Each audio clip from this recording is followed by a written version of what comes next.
其实咱们中国人过年这事儿啊，真的是特别有意思。你想想看，从腊月23开始，一直到正月15，这前前后后得有快1个月的时间，每天都有不同的讲究。是，而且每个地方还不太一样。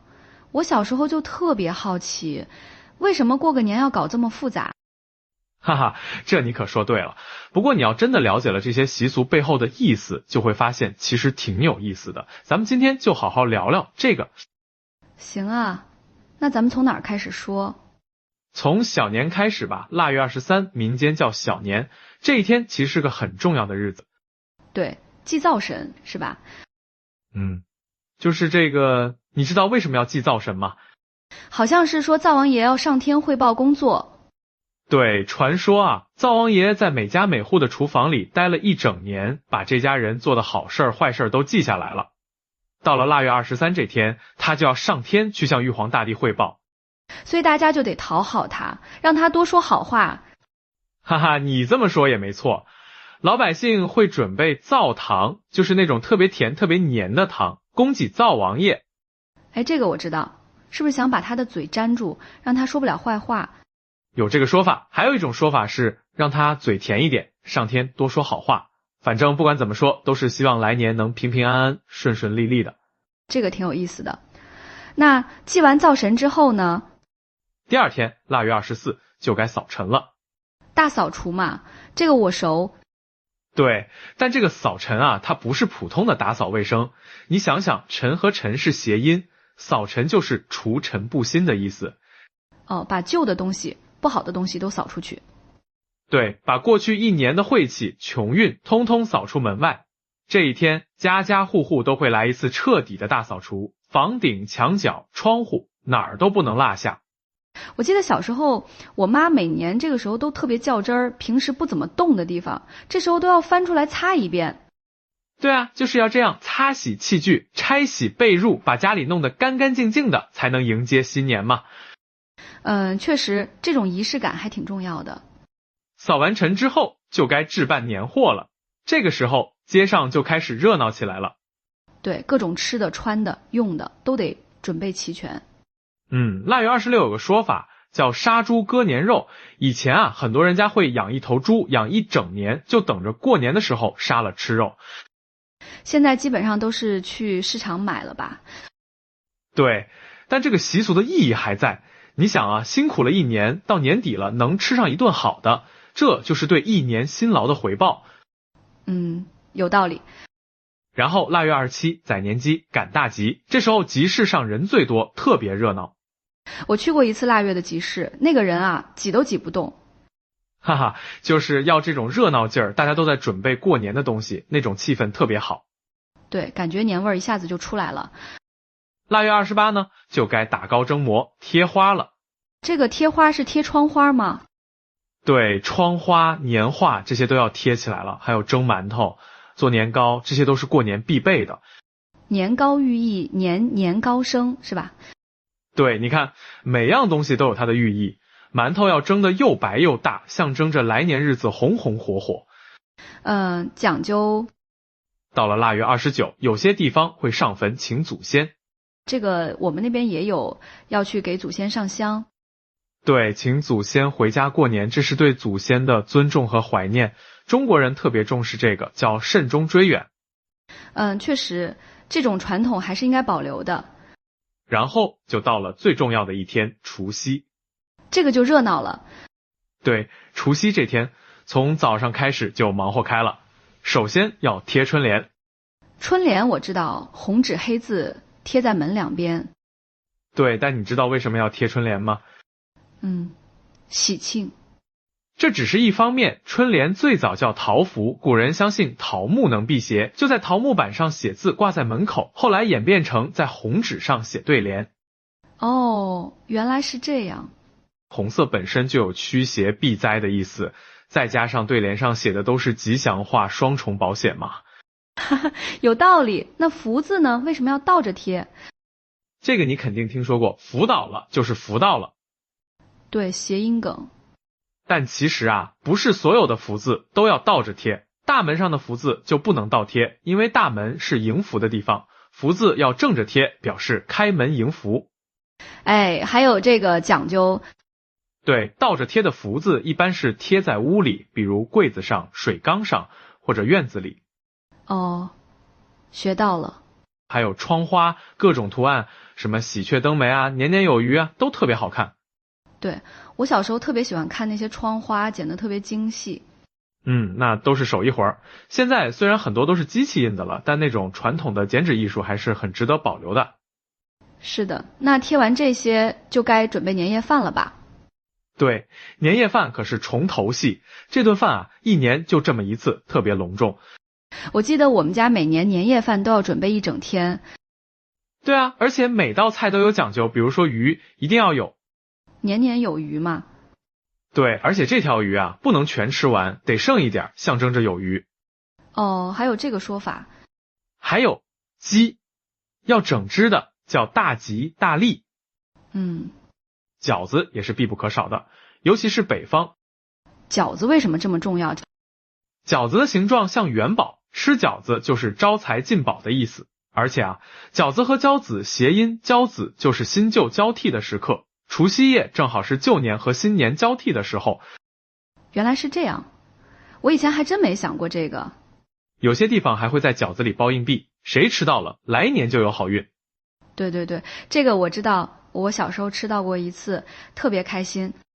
哈哈，那种感觉确实挺好的。还有年糕，年年高升。这些都是好彩头。对，你看，一桌子菜，每道都有它的寓意。吃的不仅是美食，更是一种祝福和期盼。确实，这种文化内涵还是挺深的。吃完年夜饭就该守岁了。守岁就是不睡觉，等着新年钟声敲响。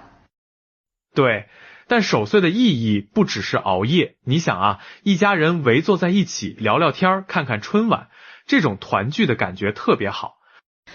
确实，平时大家都忙，难得有这么一个时间能聚在一起。对啊，守岁也是珍惜时间的意思，珍惜和家人在一起的每一刻。说得对。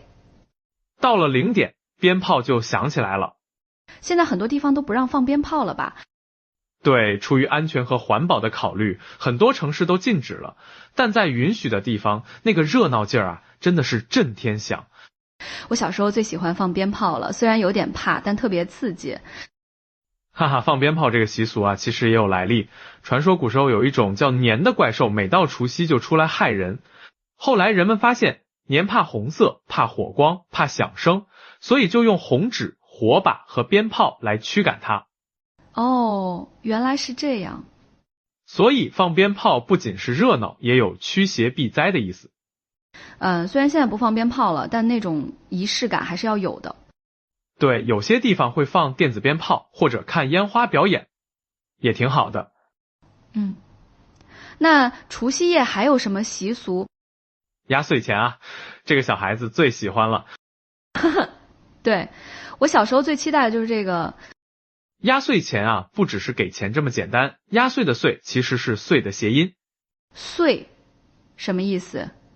传说有一种叫岁的小妖怪，除夕夜会来摸小孩的头，小孩就会生病，所以长辈会给小孩一些钱，用红纸包起来，放在枕头下面，用来压岁。哦，原来是保平安的意思。对，所以压岁钱不在多少，重要的是那份祝福和关爱。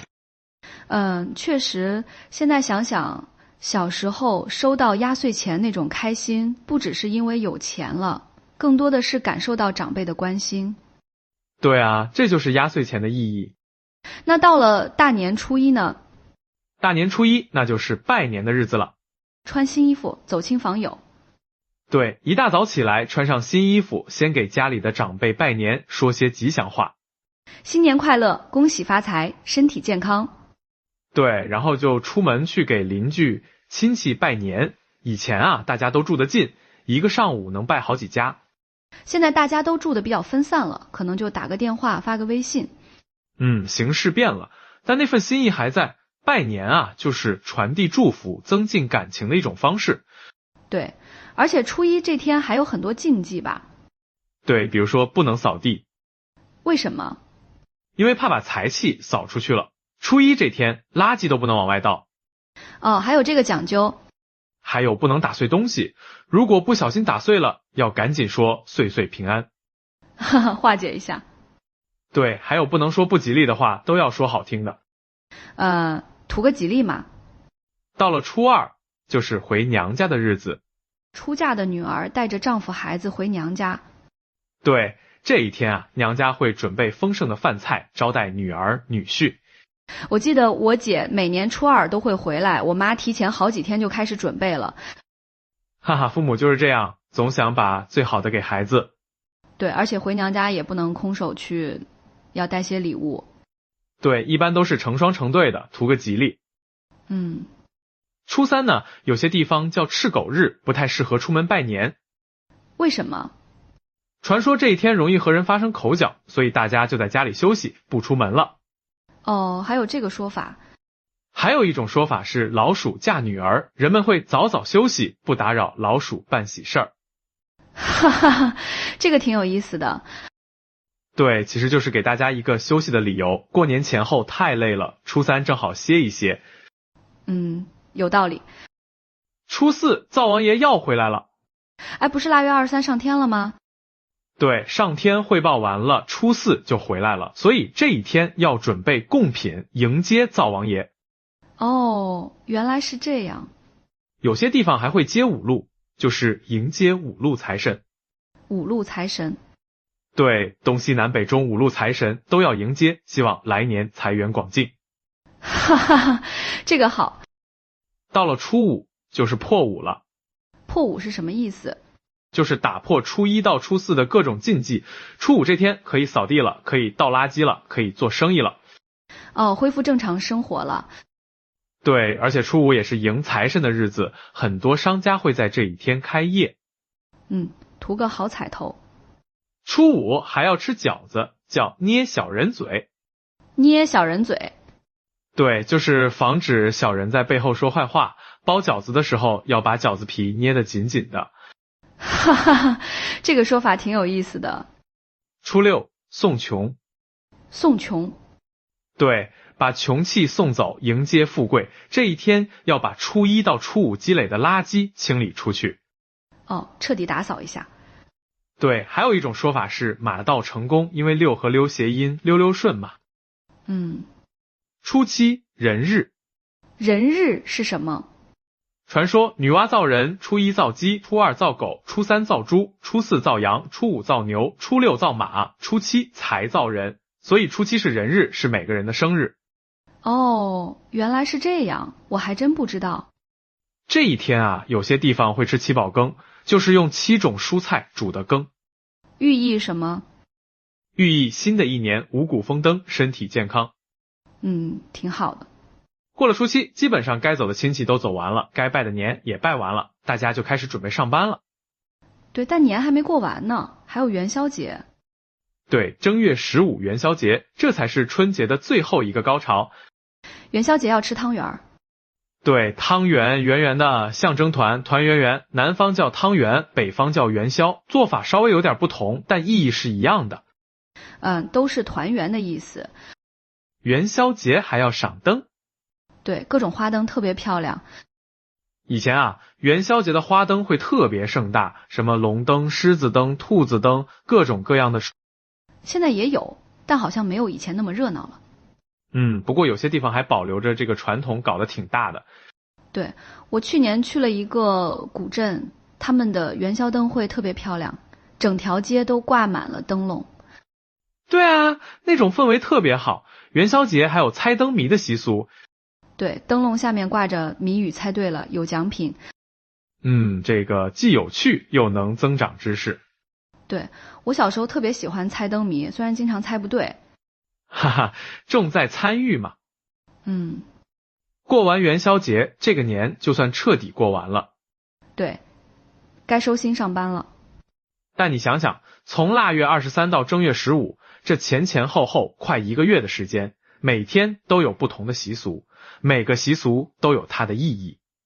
确实，咱们中国人过年真的是特别讲究。对，这些习俗啊，不只是简单的仪式，它承载着我们对美好生活的向往，对家人的关爱，对未来的期盼。说得对。你看，扫尘是除旧迎新，贴春联是祈福纳祥，年夜饭是团圆和睦，守岁是珍惜时光，压岁钱是关爱祝福，拜年是传递温暖。每一个习俗都有它的文化内涵。对，而且这些习俗啊，它不是一成不变的，也在随着时代发展而变化。对，比如说现在很多地方不放鞭炮了，但会用其他方式来庆祝。形式可以变，但那个核心的精神不能变。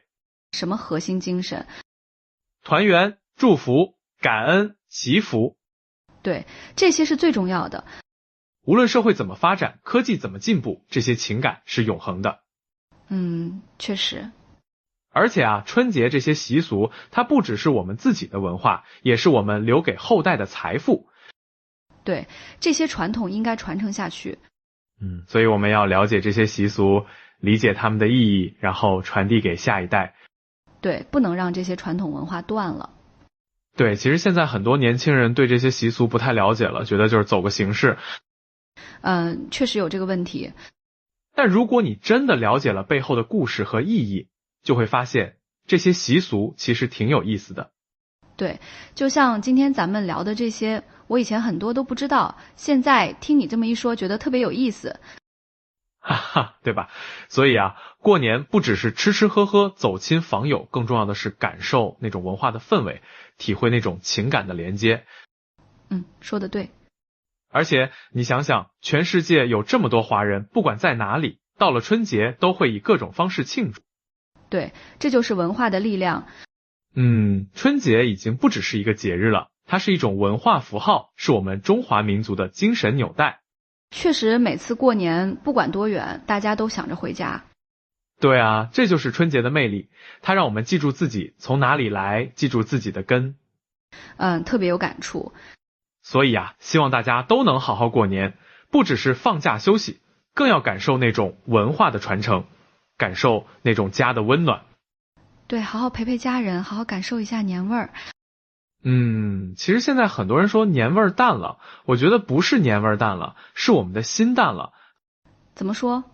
你想啊，以前物质条件不好，过年才能吃点好的，穿点新的，所以特别期待。现在生活条件好了，天天都能吃好的，穿好的，自然就没那么期待了。有道理。但如果我们能静下心来，去感受那些习俗背后的文化，去珍惜和家人团聚的时光，年味儿自然就回来了。对，年味儿其实在心里。对，所以不要总抱怨年味儿淡了，而是要主动去营造那种氛围，去传承那些习俗。